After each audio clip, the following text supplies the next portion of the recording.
हे students, twelfth class के chemical kinetics chapter में हमने पहले पढ़ा था average rate and instantaneous rate. Average rate जो था वो rate of change of concentration per unit time था, और जो इंस्टेंटेनियस रेट था वो decrease in concentration of any one means कुछ भी हो सकता है इसमें, रिएक्टेंट या फिर प्रोडक्ट। इंक्रीज इन कंसंट्रेशन अगर प्रोडक्ट में होती है तो डिक्रीज इन कंसंट्रेशन रिएक्टेंट में भी हो सकती है। तो इन दोनों में जो भी रेट का चेंज होता है उसको हम इंस्टेंटेनियस रेट बोलते हैं। और हमारा आज का टॉपिक भी केमिकल काइनेटिक्स में से ही है।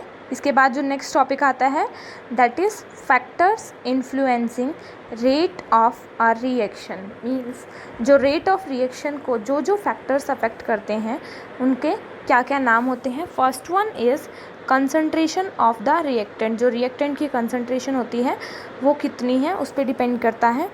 सेकंड होता है कि जो रिएक्टेंट का हम टेम्परेचर लेके चल रहे हैं वो कितना है, हाई, मीडियम, लो, उस पर डिपेंड करता है।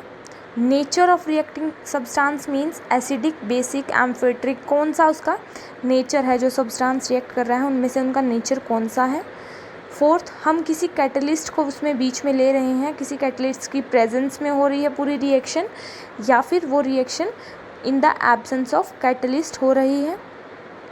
जो लास्ट होता है exposure to radiation, means radiation के लिए या तो फ्री छोड़ दिया जाता है उसको या फिर रेडिएशन से दूर कर लिया जाता है। जब फ्री छोड़ दिया जाता है तो इस पे भी ये डिपेंड करता है कि वो रेडिएशंस के पास जाके कैसा रिएक्ट करेगा, रेडिएशन के एक्सपोजर में आके कैसा रिएक्ट करेगा। तो ये पांचों हमारे फैक्टर्स थे जिनसे जो रेट ऑफ रिएक्शन है वो हमेशा इन्फ्लुएंस होता है। First one concentration, second temperature, nature, presence of catalyst and exposure to radiation. हमारा जो नेक्स्ट टॉपिक है that is dependence of rate of reaction. That means जब एक केमिकल रिएक्शन होती है तो जो रिएक्टेंट चेंज होता है प्रोडक्ट के अंदर, और हम ये ऑब्जर्व कर सकते हैं जैसे जैसे टाइम पास होता है, टाइम आगे बढ़ता है, जो कंसंट्रेशन होती है रिएक्टेंट की वो डिक्रीज़ होती है और प्रोडक्ट की इंक्रीज़ होती है, क्योंकि रिएक्टेंट जो है टाइम के साथ साथ प्रोडक्ट में बदलने लगता है। तो जो कंसंट्रेशन रिएक्टेंट की है वो हमेशा घटती जाएगी और प्रोडक्ट की हमेशा बढ़ती जाएगी। इस पूरे को हम जो डिपेंडेंस है रेट ऑफ रिएक्शन का कंसंट्रेशन पे, हम इसको इस ग्राफ से समझ सकते हैं।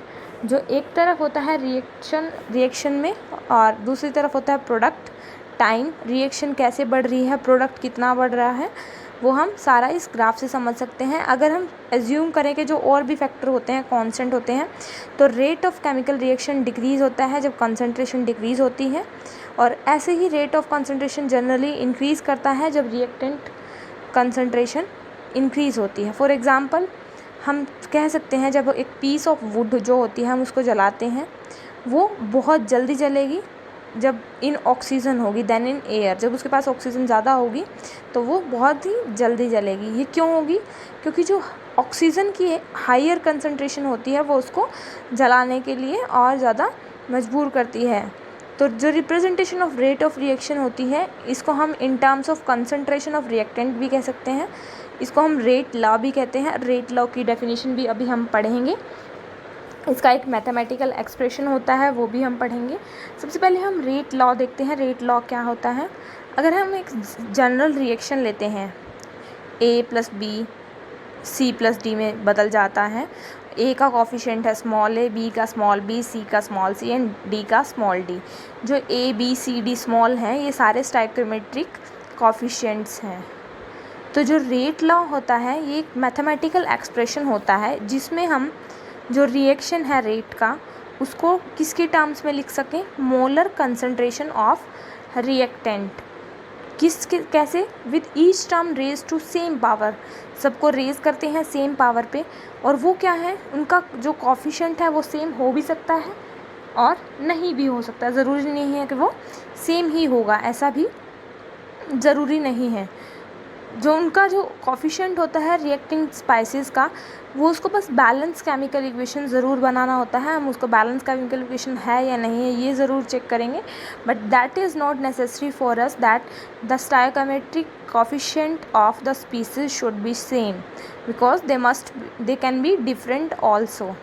तो जो एक्स वाई जो होते हैं किसमें? रेट लॉ में एक्स वाई कहाँ होते हैं? रेट जो होता है हमारा प्रोपोर्शनल होता है molar concentration of A, molar concentration of B A की पावर में x जाता है, b की पावर में y जाता है।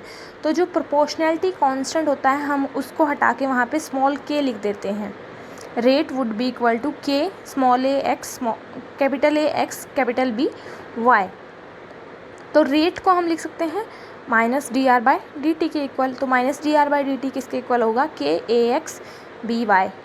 तो जो इक्वेशन है सेकंड इक्वेशन वो डिफरेंशियल रेट इक्वेशन होती है, जो हमने जब अभी पढ़ी वो डिफरेंशियल रेट इक्वेशन होती है। रेट लॉ के लिए जो हमने पढ़ी है वो सिर्फ एक मैथमेटिकल एक्सप्रेशन है जिसमें हम रिएक्शन रेट को दे सकते हैं मोलर कंसनट्रेशन ऑफ रिएक्टेंट की फॉर्म में।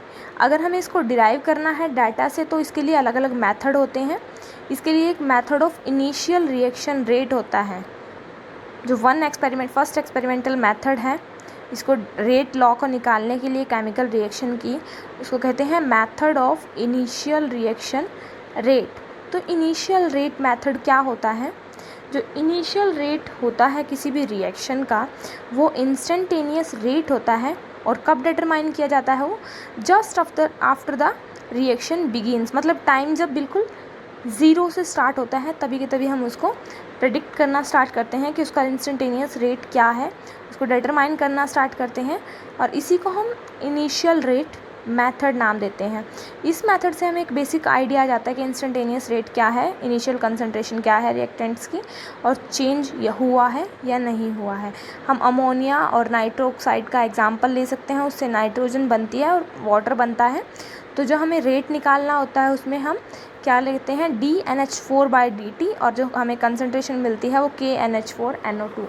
तो जो इसमें इनिशियल होती है वो होती है 0.100 और जो इनिशियल NH4 की थी 0.100, इनिशियल नाइट्रो ऑक्साइड की आएगी 0.0050 और इनिशियल रेट दोनों का जो बन जाता है वो आता है 1.35। तो उसके बाद थोड़े टाइम बाद 1 सेकंड बाद 2 सेकंड बाद 3 सेकंड बाद उसका टाइम को नोट किया जाता है और उसके इनिशियल रेट निकाला जाता है दोनों तरीके से, अमोनिया के केस में भी और नाइट्रो ऑक्साइड के केस में भी, दोनों केसेस में निकाला जाता है। फिर पूरी इक्वेशन का जो है इनिशियल रेट मोल पर लीटर पर सेकंड के केस में निकाला जाता है। इसे ही हम इनिशियल रेट मेथड कहते हैं, method of initial reaction rate भी हम इसको बोल सकते हैं।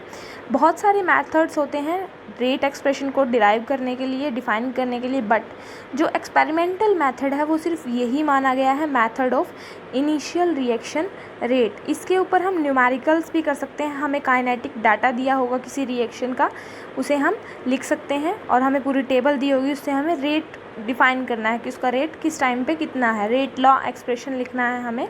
तो हम ये भी न्यूमेरिकल से भी कर सकते हैं। न्यूमेरिकल्स इसकी हेल्प से इजीली हम सॉर्ट आउट निकाल सकते हैं उनको। ओके स्टूडेंट्स, अगली आप जो हमारी वीडियो होगी उसमें हम कैरेक्टरिस्टिक ऑफ रेट कांस्टेंट पढ़ेंगे और उसके बाद हम पढ़ेंगे मॉलिक्यूलरिटी ऑफ ए रिएक्शन और difference between rate of reaction and rate constant. So thank you students.